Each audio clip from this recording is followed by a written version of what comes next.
Japan may be a fairly remote country in geographical terms, even to the more experienced Western traveller. However, it has always worked extremely hard to make its presence known around the world, and no other place in this cluster of islands has shouted louder across the seas than its capital city and our destination today, Tokyo.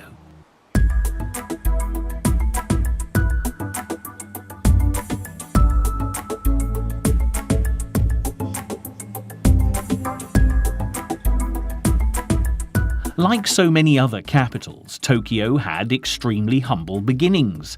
However, it's worked tirelessly over the centuries to become one of the most important cities in the world. Once, this was just a small fishing village called Edo on the banks of the river Sumida. But as time passed and each ruling leader added more to the settlement, it started to grow at a phenomenal rate. By the 19th century, it had been renamed Tokyo and was supporting over 1 million residents. By now, it had also become home to the country's governmental and economical bases, making it the de facto capital of Japan, and since then, it has literally exploded in size and wealth.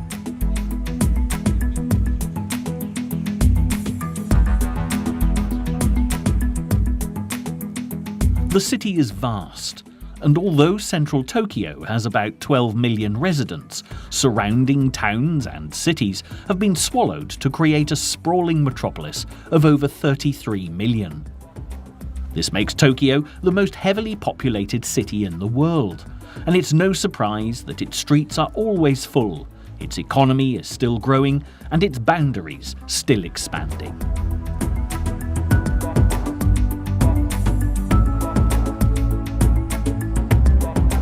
There's so much more to Tokyo, though, than first meets the eye. It's not just about a huge population, rich economy, and tacky neon signs. Tokyo has a deep and intriguing past, and you only have to scratch the surface to bring a rich and extraordinary history to light.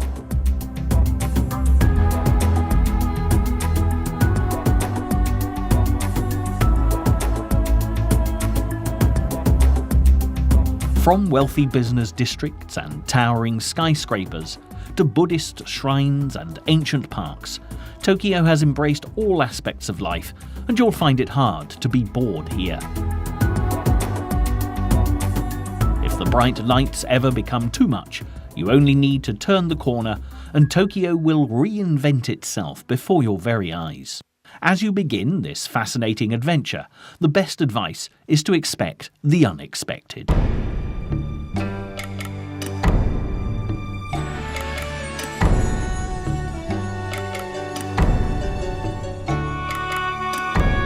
Tokyo is a city full of surprises, and no matter what you thought of it before, by the time the hour is up, you'll have painted a very different picture of this extraordinary capital. As Tokyo is one of the world's most densely populated cities, it's best to start our tour in an area that gradually leads you into this metropolis. With its huge population and sprawling size, Tokyo really can be a daunting city. However, if you take one step at a time and acclimatise yourself slowly to the Japanese pace of life, you'll discover why it truly is one of the world's most incredible destinations.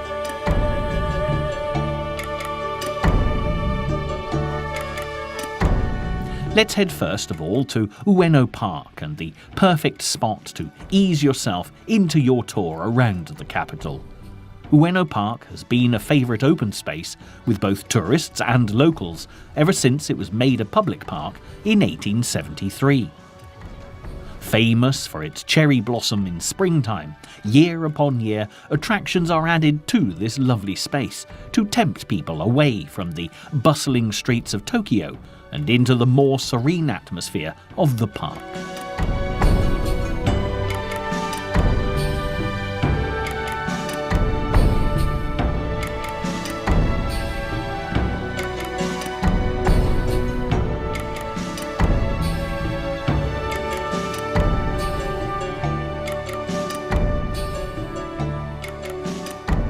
As you wander along the many paths and begin to explore these beautiful surroundings, you may be surprised to discover that things haven't always been quite so peaceful within the park's walls.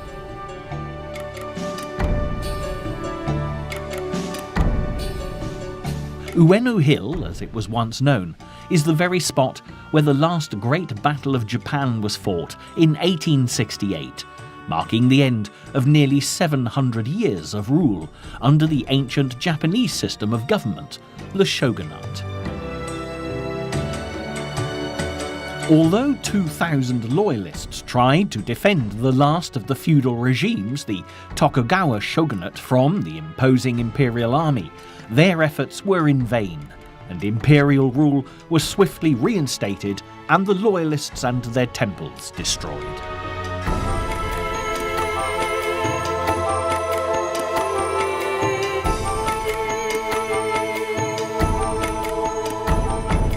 Keen to wash away the remnants of the past, new Imperial Japan opened the country up to world trade, and so began a period of great transformation and growth within the city.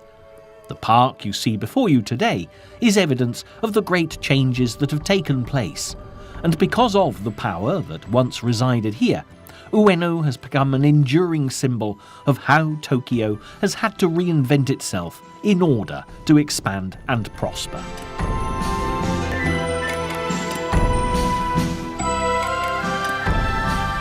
One of the city's most famous landmarks actually stands within the boundaries of the park, and over the years has become not only a symbol of New Tokyo, but also of Ueno Park itself. This enchanting statue of the samurai Saigo Takamori was erected in 1898 and has since become one of the capital's most cherished residents. Saigo Takamori was one of the people credited with helping to restore the emperor's power after the Tokugawa shogunate was overthrown, and his statue symbolises the strength of the nation and the proud nationalism of its people. Because of what the samurai soldier stands for, the Americans demanded it should be removed after the Second World War, in an attempt to quash the pride of the Japanese and their empire. But despite their defeat, Japan refused to surrender this much revered homage to a true Japanese hero. And because of this, you can still stand in the glory of Saigo Takamori and his dog to this very day.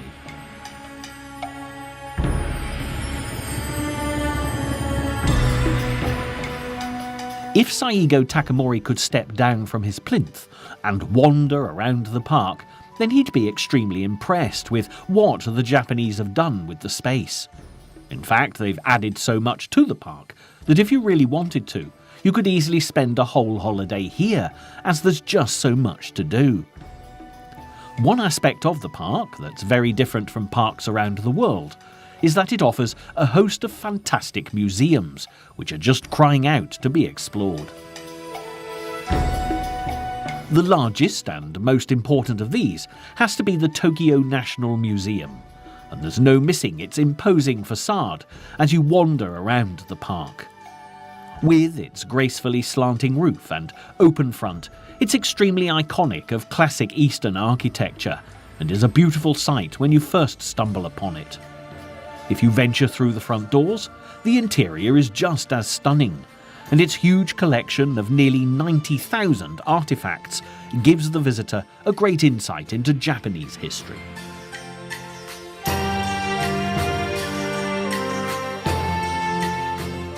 If you haven't got the time to explore the many rooms, then you can get just as good a sense of history by wandering around the outside of the building and taking in its magnificent design, or enjoying the tranquil fountains and gardens that grace the main entrance.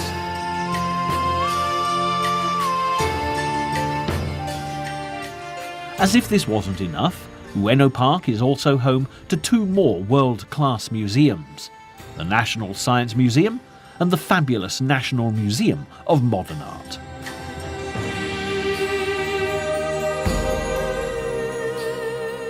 This modernist building has been here since 1959, And although it may not be to everybody's taste, it does go to show how the people of Tokyo are prepared to take risks in terms of architecture and design. When many people think of Japan, pictures of pagodas and silk kimonos instantly come to mind. However, this building and many others you'll see throughout the tour prove that Tokyo has much more to offer than just these traditional images. Of course, that is not to say that Tokyo has done away with the more typical Japanese buildings, far from it. And even within Ueno Park, you can discover some fine examples of a more ancient Tokyo.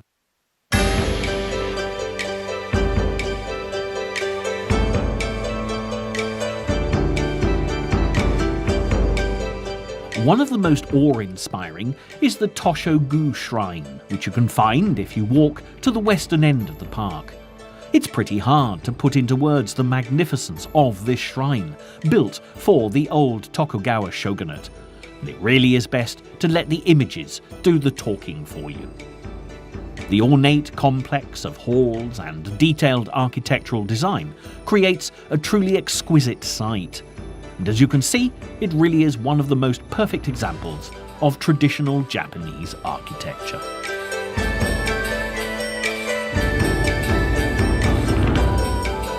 Now a designated national treasure, the Toshogu Shrine is decorated with the most beautiful carvings both inside and out. And gazing up at these enchanting structures will give you a taste of the splendour of 17th century Japan, which cannot fail to captivate visitors from every corner of the world. If you have the time to continue roaming amongst the cherry trees and numerous plants, it's possible to discover many other sights and attractions within the park. From traditional Japanese pagodas to the city zoo, Ueno really does cater for all manner of people, and this is why it's become such a popular spot in Tokyo today. But sadly, it's time to move on, as you haven't even scratched the surface of this fascinating city yet, and there's so much more to see. After a gentle introduction to the capital, you should now be ready to delve deeper into the city centre, and the best way to get around is usually by the extremely efficient subway system. From Ueno Park, it's just a short trip south to Tokyo's central subway stop, Otemachi. And from here, a 10-minute walk will take you to your next location, the stunning Imperial Palace Gardens.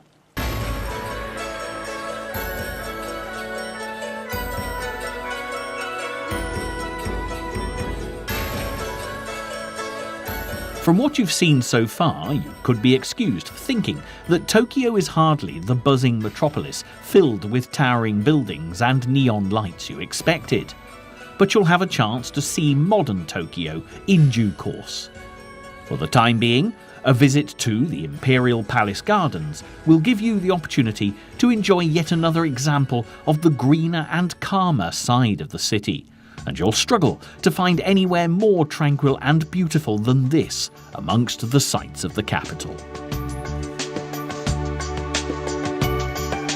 Ueno Park may have been filled with attractions and museums, but for a true taste of majestic Japan, this is the best place you could possibly be. The gardens also house the Imperial Palace, where Japan's emperor resides, and as this is effectively his back garden, you can understand why it's kept so immaculately. Even though much of the gardens are sadly not open to the public, it's still possible to wander through some parts of the area and even catch a glimpse of the magnificent palace itself.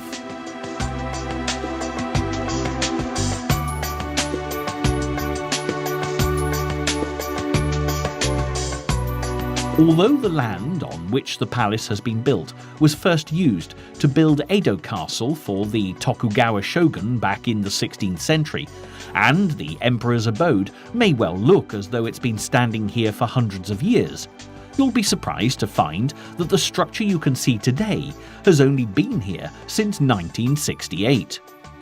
During the Second World War, a great deal of Tokyo was destroyed in wave after wave of bombing. and as a result, many of her historical buildings were left in ruins. Sadly, the 19th century palace, built near the ancient Shogun castle, no longer exists, but you'll find the replacement is just as enchanting. Of course, as you would expect, the palace is out of bounds to the humble tourist, so you'll have to make do with gazing in from afar and imagining what it must have been like to live in such luxury.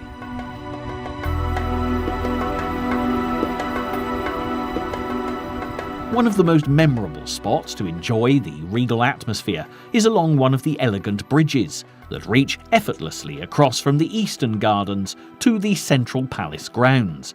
And one of the finest within this complex has to be the Nijubashi Bridge, which leads right up to the palace gates. This stone bridge has provided a crossing to the imperial home since 1888, and was fortunate enough to survive the bombings which destroyed the palace. To this day, its arches look as strong as they must have done well over 100 years ago, and pausing on this spot above the tranquil waters of the moat, surrounded by the many trees and wonderful buildings, will let you soak in one of the most unforgettable locations in all of Tokyo, and you'll no doubt cherish its memory for years to come. There are, of course, many other equally stunning areas within the confines of the Imperial Palace, and if you want to find a quiet spot to escape the clamour of the city, then there really is no better place to be. However, as you have yet to really experience the famous energy of central Tokyo, it's probably time you took a breath and, with one last look at the tranquil views, dive into the very heart of the metropolis. Just as the Nijubashi Bridge provides the best spot to gaze at the Emperor's official residence, the waterways of Tokyo offer one of the finest methods of transporting the adventuring visitor into the core of the city. The Sumida River flows through much of central Tokyo, and for just a few hundred yen, you can enjoy a voyage on one of the many riverboats that travel up and down it. The trip along the river is a stunning way to see not only some of the more impressive buildings that dominate the skyline, but will also give you another chance to explore Tokyo's past. Back when the city was only a small fishing town, the Sumida River was used to transport vital catches from the bay to many destinations further inland. The inhabitants were all too aware of the importance of the river and its tributaries to their survival, and called the settlement Edo, which means estuary. And indeed, without its waterways reaching far into the mainland, Tokyo may not have grown into the thriving city it's become today. Now, of course, you're more likely to see queues of tour ships occupying the water than fishing boats. But it doesn't take too much imagination to think of what it must have been like all those years ago, when this used to be the lifeline of the population.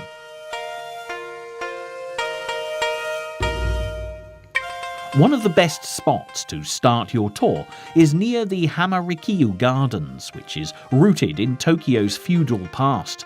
And this is somewhere you'll get a chance to explore in more detail later on.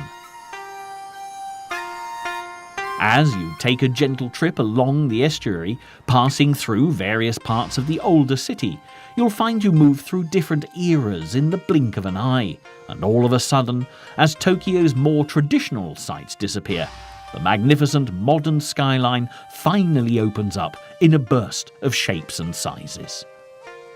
As you can see, the views are as iconic as those of any other great city around the world, and truly are a sight to behold. With its towering skyscrapers and unique buildings, Tokyo has taken city design to a whole new level, and must rank alongside the great cities of New York, Dubai and Los Angeles when it comes to arresting cityscapes. Tokyo has been at the forefront of technological and architectural development for many years, and as you meander slowly along the Sumida, this point is illustrated perfectly by the sights you can see.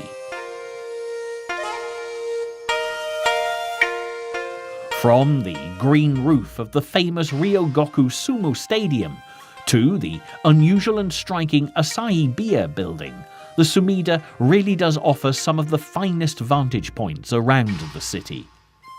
However, another great thing about this trip is that not only does it give you the opportunity to see famous sites such as the Edo Tokyo Museum and the Tsukiji Fish Market, but it also is a brilliant way to catch a glimpse of local life along the banks of the river. From the many rows of white rice warehouses buzzing with countless workers to the hundreds of apartment blocks, a colourful picture is created of what it must be like to live in the heart of this bustling city.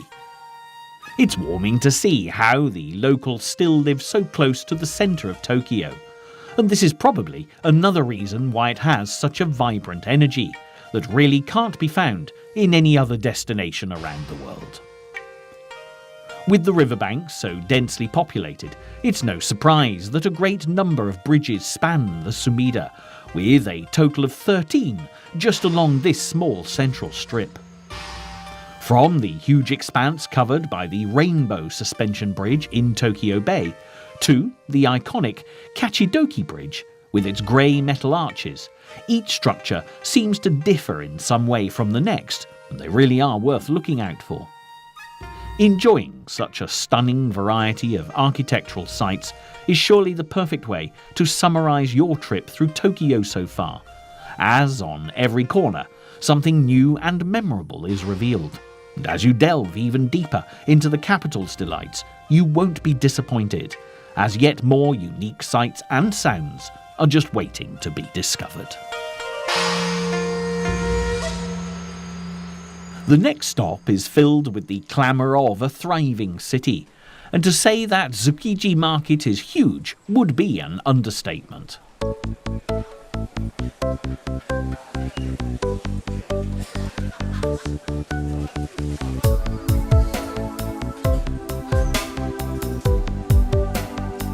This is the world's largest and busiest fish market, and a great place to experience the famous frenzied energy of Tokyo. The best time to visit is in the early hours of the morning, when the market is teeming with activity. But of course, if you aren't keen on a 5 AM start, you'll be relieved to know that throughout the day you'll still find a vast number of people rushing about, and it's always an intriguing place to be.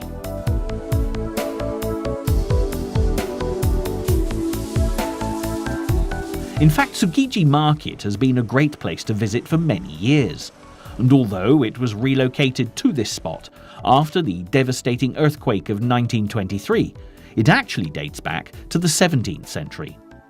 Hundreds of years ago, the first Tokugawa shogun invited fishermen from Osaka, tempting them with special fishing privileges, so the residents of Edo Castle could have an abundant supply of fresh seafood. Of course, since then, the market has grown enormously, and as you can see, there's more than enough fish here to feed a royal household. Over 2 million metric tons of fresh fish are passed through the market every single day, which brings in excess of over 600 billion yen's worth of fish per year.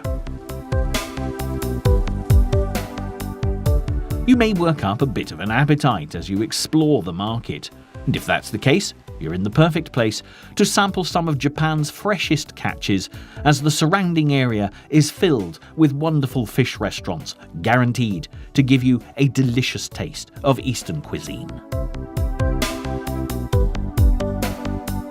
If you'd like to take a break in a spot that's a little less frantic while you're in this part of the city, it's worth heading to the Hamarikyu Gardens, which were mentioned a little earlier. Otherwise known as the Hama Detached Beauty after just one glance. Originally landscaped for one of Japan's feudal leaders in the 17th century, these grounds have been open to the public since 1946, and they really should visit to the capital. Even though you're only a stone's throw from the Tsukiji Market, standing in this lovely oasis gives the impression you're a million miles away. The atmosphere couldn't be any further from the din of shouting traders, machinery and clattering fish carts, and instead your senses are calmed by the trickle of water, the smell of exotic plants, and an overwhelming sense of peace.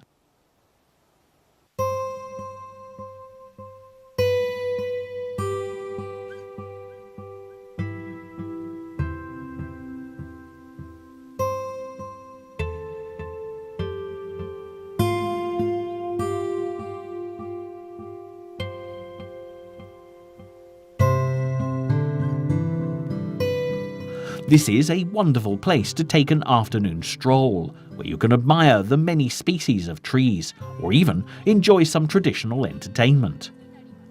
While relaxing in this wonderful spot, this is also the perfect opportunity to experience some of Japan's soothing green teas to really revive the spirits. At the centre of the gardens, one of Tokyo's most beautiful tea houses sits amidst the water of a small lake, and here you can find a selection of teas so fine that even emperors and presidents have paused to drink here. Of course, there are tea houses all over the city, and if you want to take the weight off your feet for a few moments, these are great places to rest and unwind with a traditional Asian drink. Although walking along the tranquil paths of the gardens can make you forget you're in the heart of one of the busiest capitals in the world, you'll find it hard to ignore the tall buildings standing on its outskirts. And once you've fully recharged your batteries, it's time to head north towards those giant structures and into the dizzying rush of Ginza.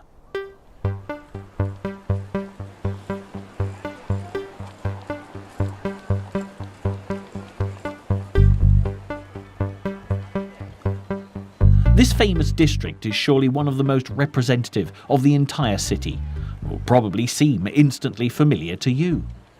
With its busy streets, neon signs, designer stores and tall skyscrapers, Ginza greets you with many of the images you would expect to see in Japan's modern capital. Although this area may seem a little daunting at first, especially after enjoying the tranquility of the Hamarikyu Gardens, once you immerse yourself in the excitement, you'll be won over by its charms. The best place to start is at the crossroads of the Ginza Yonchome Crossing. If you want to see one of Tokyo's most symbolic locations, they don't get much more iconic than this. Filmed, photographed, painted and written about, these pedestrian crossings really have become part of modern-day pop culture, and the fast-paced, hectic atmosphere of the comings and goings of thousands of people that use them every day really does sum up New Tokyo perfectly. The crossings also provide a great location to watch the throngs of people descending on the shopping and entertainment area. You'll find the extreme variety of individuals here absolutely fascinating. In amongst Tokyo residents rushing to the shops, you'll see fashionable teenagers on the lookout for the latest trends, high-flying businessmen taking their clients out for lunch. There'll often be tourists pausing to have their picture taken on the famous white stripes.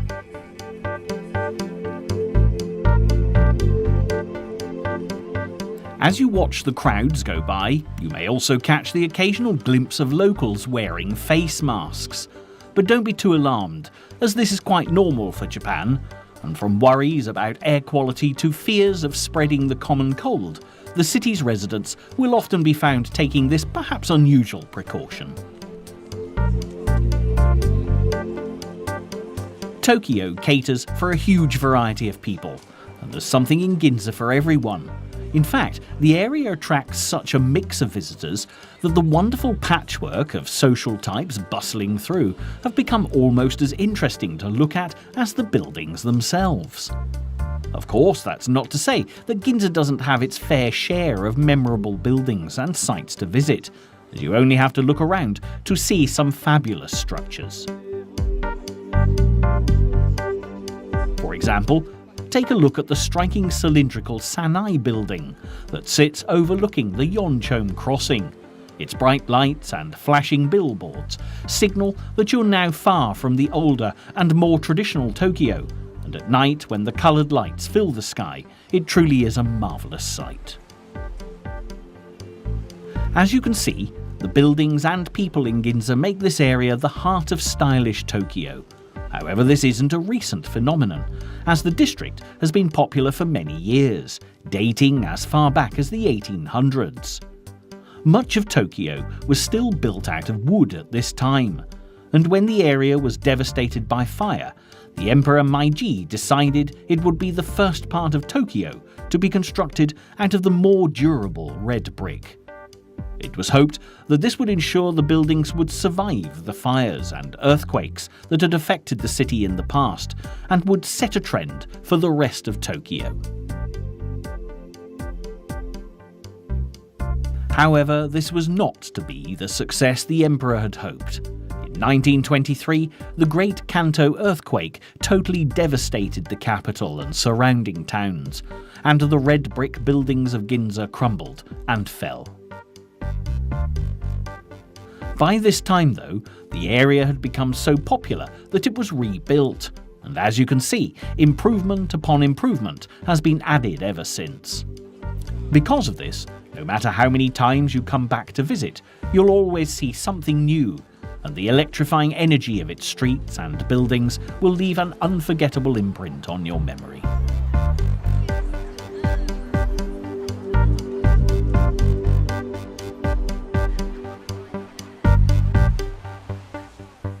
Before leaving the dazzling lights of Ginza, there's one more site that really should be visited.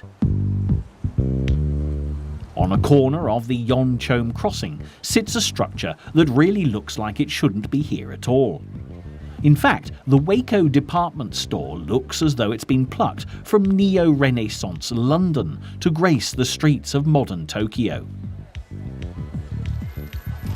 The reason it stands out so much compared to everything else is that this building was actually constructed in 1936. It is one of the only structures in Ginza to be left standing after the Second World War bombings. Although it differs so much in style to every other building that you've seen in the district so far, it also manages to complement everything around it.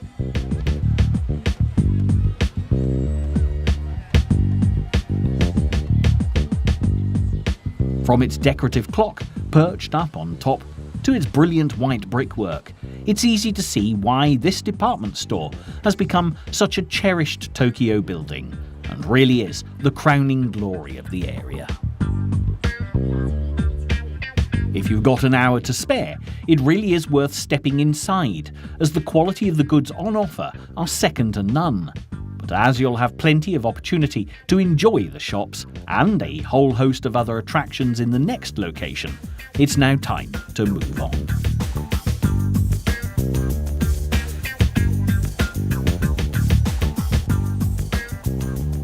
Jumping back on the metro to head west will take you to the shopping and business mecca of Shinjuku. But before wandering around the labyrinth of restaurants, stores and skyscrapers, it's worth taking the time to spend a few moments in the district train station. Shinjuku Station is one of the busiest in the world, and you'll see literally thousands of people rushing in and out. In fact, on average, over 3 million people use Shinjuku Station every day. And if you have the misfortune to catch a train here during rush hour, be prepared for quite a squeeze when you get on the carriages. Just like Ginza Yeoncheom crossing, the huge number of people make this an excellent place to watch the world go by. And as you see locals rushing about their business, you get a great impression of the hard-working atmosphere of Tokyo, which has made the capital what it is today. When the station first opened in 1885, it was a very different place, as this was long before Shinjuku had become the crammed business and shopping district it is today. Back then, only a handful of people ever used the trains. Over the years, as services doubled and trebled, lines were added, and then suddenly, as Tokyo began to grow, so did the number of commuters.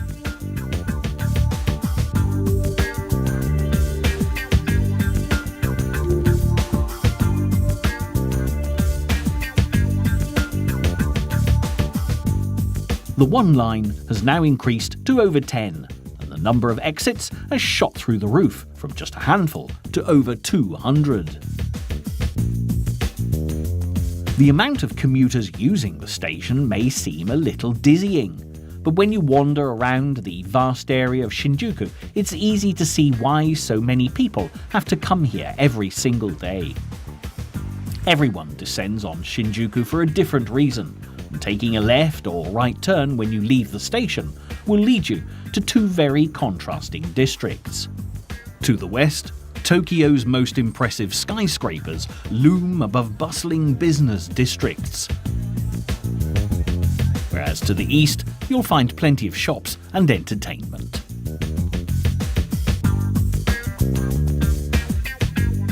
Both areas are worth a visit, but if you've still got the energy after the excitement of Ginza, why not first explore the buzzing nightlife of eastern Shinjuku?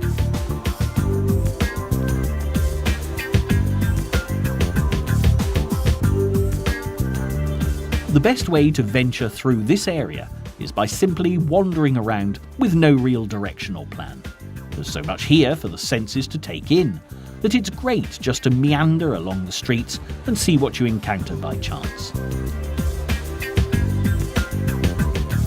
Ginza may have been filled with exclusive shops and department stores, but Shinjuku is the play area of Tokyo and has been a nightlife centre to the capital from back in the days when the city was still known as Edo. Entertainments are particularly aimed at tired commuters travelling back to the suburbs from the city centre, and by night you'll find the area illuminated with the bright lights of noodle bars, restaurants and cinemas, and even hostess bars. But you'll also see plenty of clubs and music venues. And without doubt, this is the place to head to at the end of a hard-working week. One of the first sights that most people encounter after stepping out of the station is the famous Studio Alta. With its bright lights and huge TV screen, this has become a great attraction in the area and a favourite meeting spot in Tokyo. Although to be fair, it's always so busy here, trying to find someone in the crowd is nearly impossible. You may find looking at Studio Alta and the surrounding area quite an assault on the senses, but you'll also find something quite alluring about this colourful district. This must be why Shinjuku has continued to grow and develop over the years. And with the size it is today, it really is very easy to get lost in the huge network of bustling streets. Of course, with so much to do and see, it doesn't really matter if you do find yourself engulfed on all sides with no way out, as East Shinjuku never sleeps. And even if you find yourself lost in the early hours of the morning, you'll discover that no matter what time of day or night, there'll always be something open here.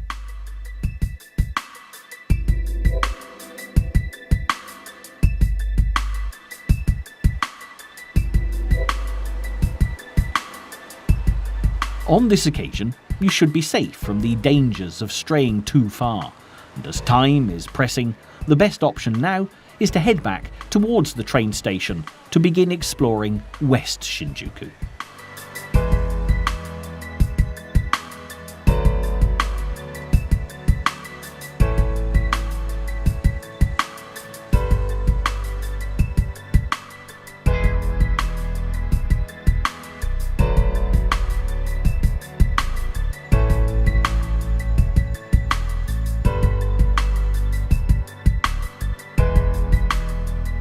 Although this is also heavily built up, the western part of the district couldn't be any more different from the eastern side.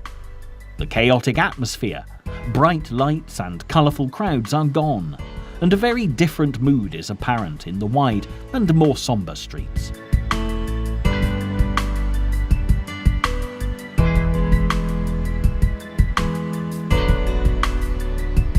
If you explore West Shinjuku at the end of the working day, in place of shoppers and locals enjoying a night out, you'll find vast numbers of what have become known as salarymen and office ladies pouring from the buildings and marching through the streets. Of course, if you visit in the middle of the day, you'll find the area a lot quieter. But whatever time you choose to explore the district, the unique atmosphere is just as interesting to experience as anything that East Shinjuku has to offer.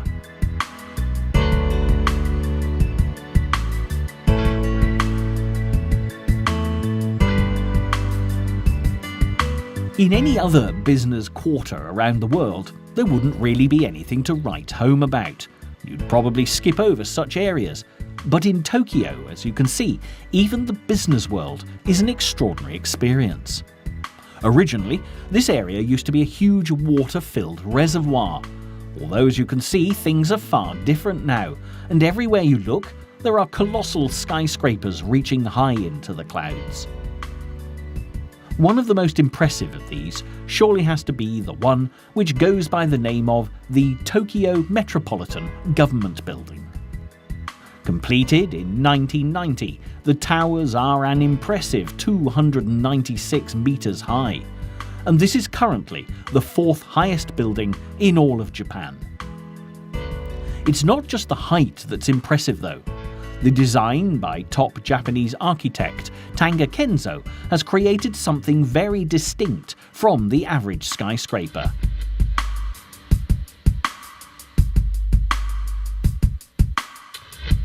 Apparently, Kenzo took his influences from Notre Dame in Paris. And when you look at the Gothic-inspired towers and statue-filled plaza outside, you'll be surprised to find it's not so hard to make this comparison.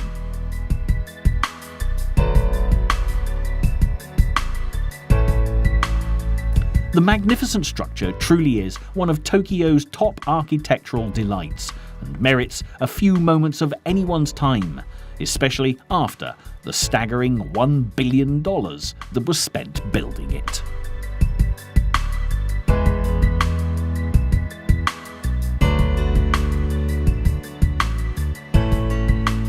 If you have a little longer in the area, then it's worth making your way to the top of the towers, because the views from above, as you can imagine, really will take your breath away.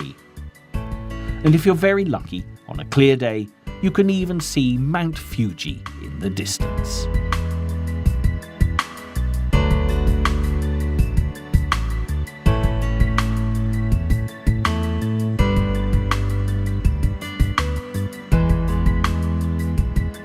Of course, while you're here, rather than gazing at sights far beyond the city's confines, there are a host of structures to be admired right before your very eyes. The fantastic buildings and working atmosphere of West Shinjuku will show you how hard the capital's residents have worked to build their magnificent capital, and to many this area is now considered the secondary heart of the city.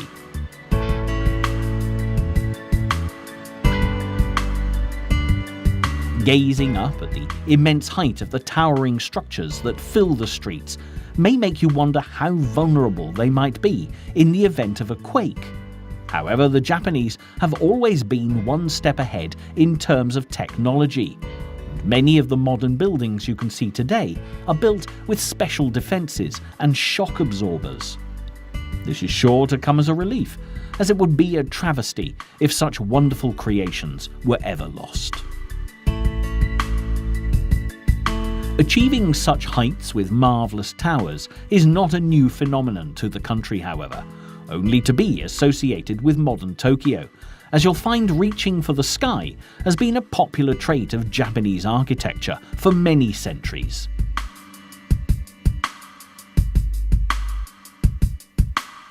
If you leave the futuristic buildings of Shinjuku for the Asakusa region of the capital, you'll find an extraordinary remnant of a more ancient Tokyo. It may only be more recently that buildings have been able to reach quite as high as they do today, but taking a look at this equally impressive 5-story pagoda will prove that this architectural prowess has been around for many centuries.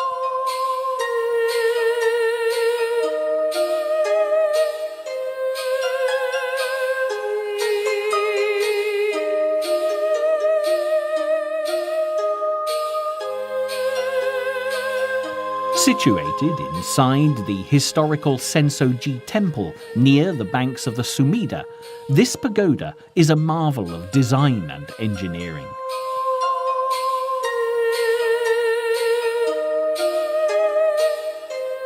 Although what you can see today is a faithful reproduction of the original, which was built in 1973, many hundreds of years ago, Tokyo was filled with pagodas just like this one, and the design has changed very little over the centuries.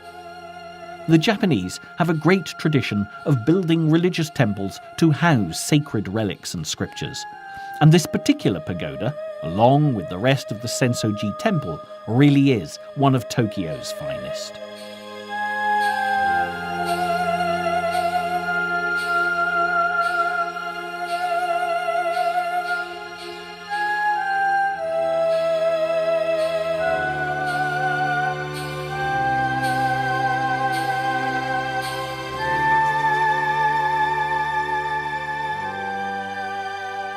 The main entrance to the temple is through the impressive Kaminarimon Gate.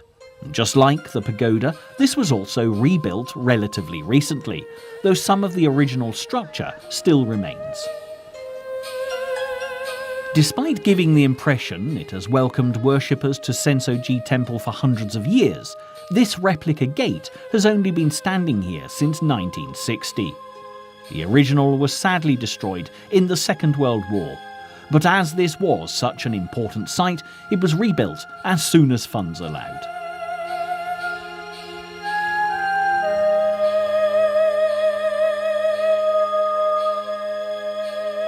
As you can see, no expense was spared in the building of the Thunder Gate, as it's also known, and the workmanship that's gone into it is quite remarkable. From the oriental curved roof and giant lantern to the striking red and white paint, the gate truly is a stunning entrance to this temple.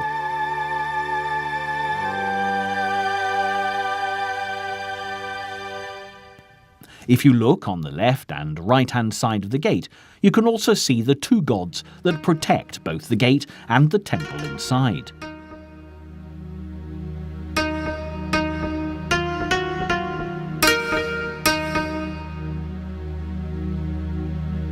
To the left is the god of thunder, and on the right is the god of wind, and with their fearsome stares, their two guardians you certainly wouldn't want to aggravate.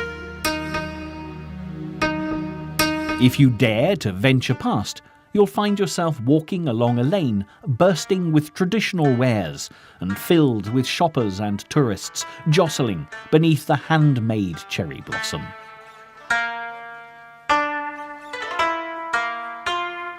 The corridor of stalls and shops that creates Nakamisi Dori is a fascinating place to be, and here you'll find a whole host of treasures, from confectionery and handmade crackers to crafts and souvenirs. However, this isn't a new addition to the temple grounds, as centuries ago, priests put souvenir stalls up here in exchange for the locals agreeing to keep the area clean. And today, the shopping lane has become as popular as ever. You may be distracted by the attractions of Nakamisi Dori, but passing beneath the Hosomon Gate and its treasure house will give you the chance to explore a whole host of other magnificent sights, including the main hall of the temple itself.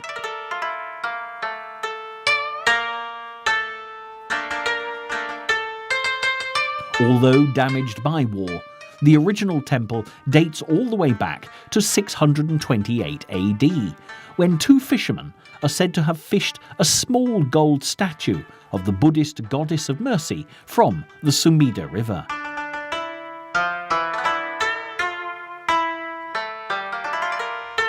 The village chief built a shrine to the statue, which then became the temple you can see before you today.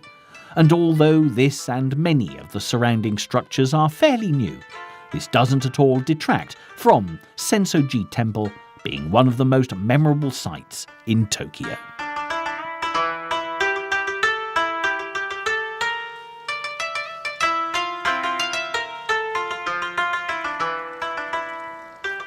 The atmosphere around the area is so unique too, as not only is it filled with tourists bustling through the mists of incense, but even to this day, it's an important religious spot for the people of Tokyo, who come from all over Japan to pay their respects. Maybe more importantly than this, though, is the fact that it also symbolises rebirth for the people of the city, as a great deal of the temple had to be rebuilt after the war.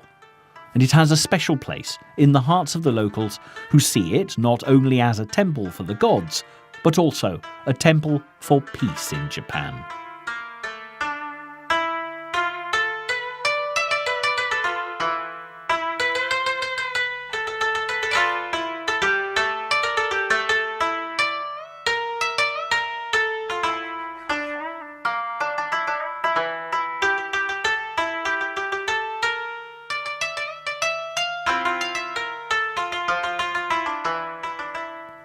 This stunning spot seems to be the perfect place to end our fascinating journey through the enchanting city of Tokyo. Sensoji Temple is a perfect metaphor for how the capital has revived its ancient heritage and found a wonderful balance between old and new.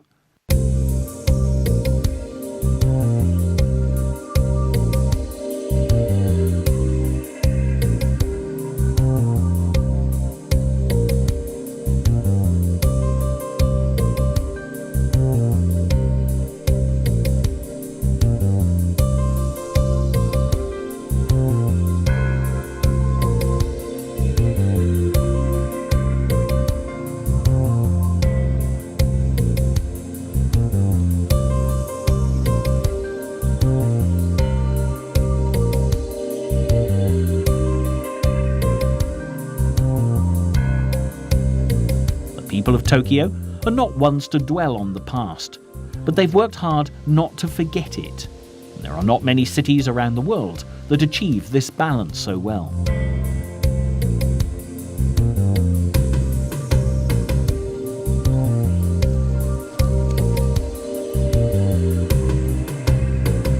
You could say that Tokyo is a city of constant contradictions, combining peace with energy, space with overcrowding, business with pleasure, and old with new.